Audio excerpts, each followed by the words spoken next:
নেকি দিয়া জান্নাতে যাবে, কয় নেকি দিয়া? একটা নেকি দিয়া জান্নাতে যাবে এই উম্মত। অন্য উম্মতের কথা জানি না আমি, এই উম্মত এক নেকি দিয়া জান্নাতে যাবে।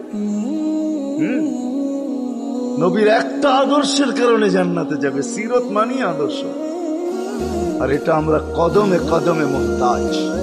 কেননা এই ছোট জীবনটা যদি গ্রহণযোগ্যতা পর্যন্ত পৌঁছাইতে হয় আল্লাহর কাছে, চাই নারী হই, চাই যুবক হই, চাই বৃদ্ধ হই, যেই মানুষই হই না কেন, যেখানেরই হই না কেন, যেই বাসারই হই না কেন, যেই বর্ণেরই হই না কেন, যেই পেশারই হই না কেন, যেই সোসাইটিরই হই না কেন, এই জীবনটাকে যদি গ্রহণযোগ্যতা পর্যন্ত পৌঁছাইতে হয় কার কাছে? দুনিয়া আলাদের কাছে না, মালিকের কাছে, যিনি এক ফোঁটা পানির থেকে অস্তিত্ব দিচ্ছেন, যার কাছে আবার আমাদেরকে ফিরা যেতে হবে। পালানের কোনো সুযোগ নাই। এই জন্যই কোরআন আমাদেরকে বোঝায় আইনাল মাফার। আল্লাহ বলতেছে কোথায় ভাববে তুমি, বলো কোথায় ভাববে? কবির কথাই সত্য, যদিও নাকি পালাও তুমি আকাশেতে লাগিয়ে সিঁড়ি লাগাও, যদি আকাশে চলে যাও তো আল্লাহ বলে তোমার বাগার কোনো সুযোগ নাই। কেননা ইল্লা বি সুলতান, ওইখানেও আমার রাজত্ব, এইখানেও আমার রাজত্ব, ডাইনো আমার রাজত্ব, বামে আগে পিছে উপরে নিচে সর্বত্র আমার রাজত্ব। আমার রাজত্বের বাহিরে যাওয়ার ক্ষমতা তোমাদের নাই। দ্বিতীয় কথা এটো, আইনা আনা মাআকুম আইনা মা কুনতুম, যেখানে যাবে ওইখানে আমি সঙ্গে থাকব, আমাকে দূর করতে পারবে না। যদি করো তাহলে তুমি থাকবে না, তোমার অস্তিত্বই থাকবে না। কেন আমাদের ভিতরে আল্লাহ নাই বটে, কিন্তু আল্লাহর একটা পাওয়ার আছে যেটাকে রূহ বলে। কুলির রূহ মিন আমরি রব্বি, আল্লাহর একটা পাওয়ার, একটা সিফত, সবচেয়ে শক্তিশালী পাওয়ার যেটা, ওইটা আমাদের ভিতরে আল্লাহ ঢুকায় রাখছেন, যেটাকে আমরা রূহ বলি। কোরআনের ভাষায় রূহ বলে, বাংলা ভাষায় আত্মা বলে। যেটাকে আমরা আত্মা বলি ওটা আল্লাহর হুকুম ছাড়া কিছু না। আল্লাহ বলে ওটা মনে করে নাও আমি তোমার ভিতরে আছি, কেন এটা আমারই জিনিস। কুলির রূহ মিন আমরি রব্বি, আমাকে পৃথক করলে আর তুমি থাকবে না। তখন তোমার চক্ষু থাকবে আইন লা তানজুর, তোমার চক্ষু থাকবে দেখবে না। উযুন লা তাসমা, কান থাকবে শুনবে না। লিসান লা তানতিক, জবান থাকবে কিন্তু জিহ্বা থাকবে কিন্তু বলবে না। আকলুন লা তুমাইয়িজ, তোমার মগজ থাকবে ভালো মন্দ বুঝবে না। কলব লা তাতাফাক্কার, দিল থাকবে কিন্তু চিন্তা করার ক্ষমতা তোমার থাকবে না। ইয়াদ লা তাফতিশ, হাত থাকবে ধরবে না। রিজল লা তামশি, পাও থাকবে চলবে না, তুমি হবে লাশ। আল্লাহ পর্যন্ত যদি গ্রহণযোগ্যতায় পৌঁছাইতে হয়, ওইখান থেকে বাহির হয়ে গেছি, ভালো তো বাসি কিন্তু আগেরটুকু জানি না। ও মেরে দোস্ত, শুধু ভালোবাসলে চলবে না। আবু তালেবের চেয়ে বড় ভালোবাসা আপনার আমার ছিল না। সাহাবাদের মতো ভালোবাসা আপনার আর আমার নাই, আছে নাকি? হ্যাঁ, আবু তালেবের মতো ভালোবাসা ছিল। চলেন শর্ট করি, আবু তালেবকে নিজের হাতে আল্লাহ রসুল কবরে রাখছেন। যখন রাখতেছিলেন তখন চিৎকার দিতেছিলেন, আম্মি মাতা রাখতালি সাবিলা, চাচা কোন রাস্তা রাখলেন না আমার জন্য। বলছিলাম কলেমা পড়েন, পড়লেন না। বলছিলাম ঠোঁটটা হেলাইলেন না। বলছিলাম চুপ থাকেন, তাও থাকলেন না।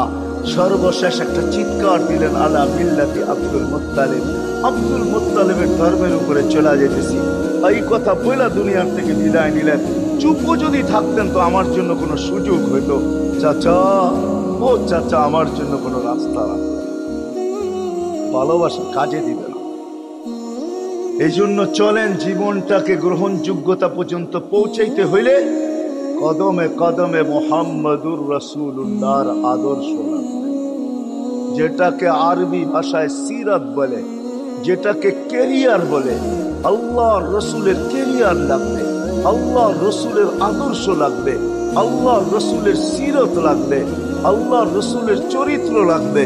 এই জন্যই আল্লাহ কোরআনে বলছেন, লাকাদ কানা লাকুম ফি রাসূলিল্লাহি উসওয়াতুন হাসানাহ, তোমরা লিমান কানা ইয়ারজুল্লাহ, তোমরা যদি আমাকে পাইতে চাও তাহলে আমার আদর্শ সহজ করছেন, কঠিন করেন নাই। আল্লাহ কঠিন করতে পারতেন, আল্লাহ সহজ করছেন। কেননা আসলে উদ্দেশ্য ছিল আল্লাহকেই মানা, আল্লাহকে মানা উদ্দেশ্য ছিল।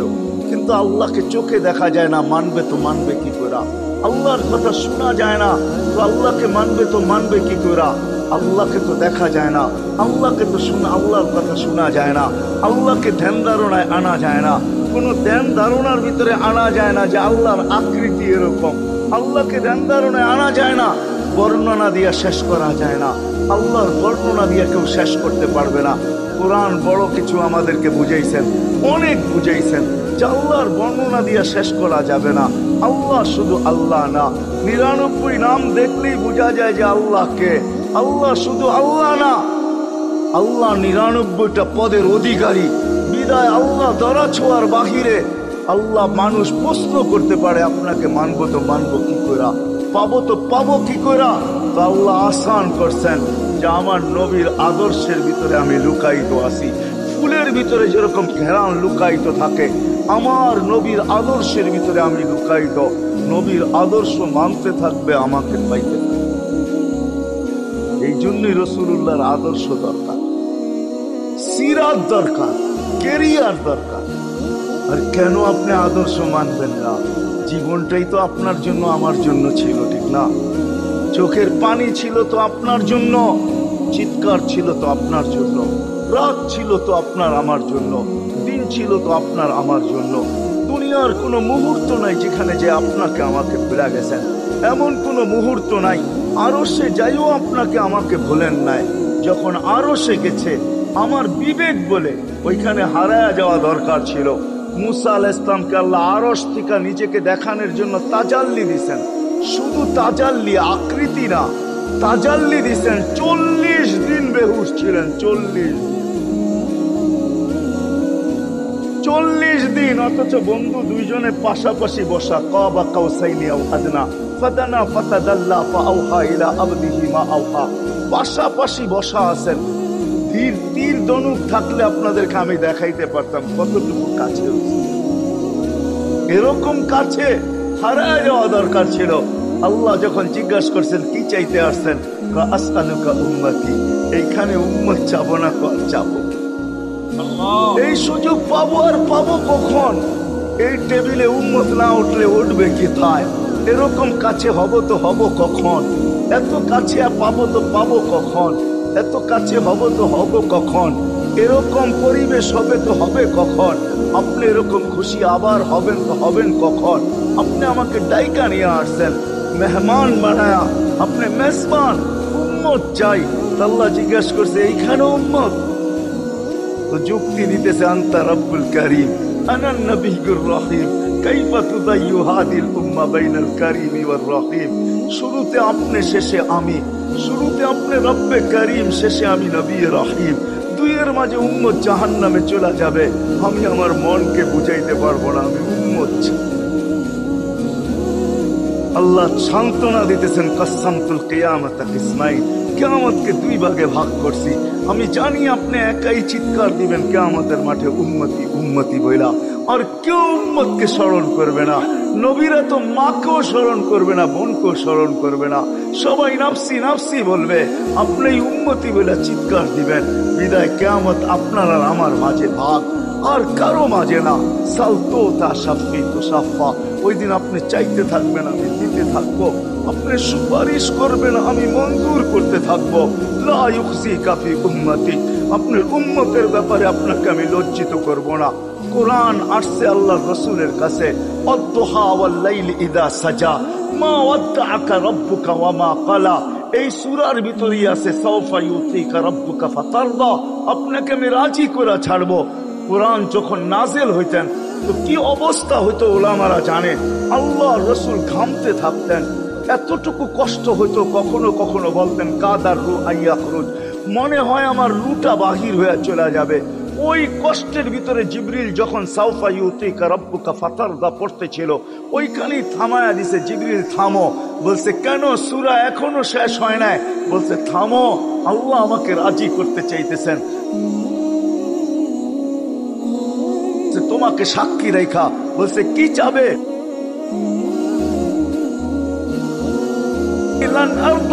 হাত্তা ইয়াকুনা ওয়াহিদ মিন উম্মতি ফিন নার। ও মাবুদ, ও ইলাহি, ও আল্লাহ, এক উম্মত জাহান্নামে থাকা পর্যন্ত আপনার উপরে রাজি হব। আল্লাহ, এক উম্মত থাকা পর্যন্ত রাজি হব না। যে আরশে যায় বলে না, কিয়ামতের মাঠেও বলবে না। উম্মতি চিৎকার দিবে, হাসান হোসাইন দিবে না। হাসান হোসাইন কলিজার টুকরা ছিল, কোনো একদিনের কাহিনী। হাসান হোসাইন জিজ্ঞাসা করছে, নানা যান আপনি উত্তম না আমরা উত্তম?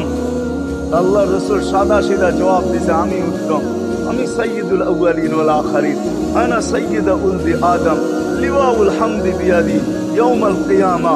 হায় হায়, আল্লাহর ঝান্ডা কিয়ামতের দিন আমাদের নবীজির হাতে থাকবে। মাধবদের মানুষ বোঝেন আমি যেটা বুঝাইতে চাইতেছি। ওই হাসান হুসাইনের খবর নিবেন না, নিবে উম্মতের খবর। জিজ্ঞাসা করছে, নানা জান আপনি উত্তম না আমরা? আল্লাহ রসুল বলছে, আমি উম্মত। দুইজনে হাসতে হাসতে কুটা কুটা। আল্লাহ রসুল বলছে, এত হাসো কেন? কয় জবাব হয় নাই। মানি আমরা দুইজন উত্তম। কি কইরা তোমরা দুইজন উত্তম? প্রমাণ। আমাদের আম্মা জানকে চিনেন? আম্মার পরিচয় দিয়া বলতেছে, উম্মুকা লাইসা বিশাই। আমাদের আম্মার সামনে আপনার আম্মা কিছুই না। আমাদের আব্বাকে চিনেন? আব্বার পরিচয় দিয়া বলতেছে, আবুকা লাইসা বিশাই।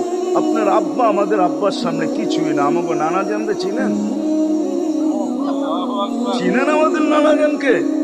আমাদের নানা জানের সামনে জাদ্দুকা লাইসা বিশাই। আপনার নানা জানের তো মানুষ নামই জানে না। অনেকে আছে এখানে আল্লাহ রসুলের নানার নাম জানে না। জানেন? জানে না। আপনার নানার নামই মানুষ জানে না। আমাকে নানা জানকে চিনেন? তো দুইজনকে উঠায়া কোলে নিয়ে চুমা খাইতেছেন আর বলতেছেন, তোমরাই উত্তম। মহিলা নিলাম। হায় হায়, ও মাধবদের মানুষ যে কিয়ামতের মাঠে বলবেন, যে দুনিয়ার থেকে যখন বিদায় নিতেছিলেন, হায় হায়, মালাকুল মউত যখন অনুমতি চাইতেছিলেন, বুকে হাত রাখবো কি রাখবো না, তো বলছে অনুমতি দিব। আইনা আখি জিবরিল, আমার ভাই জিবরিল কোথায়? তো বলছে, দেখা আসছি ফি সামাইল উলা, প্রথম আকাশে। একটু পরে উনি সালাম দিয়া ঢুকছেন, ওনার চোখে পানি ছিল।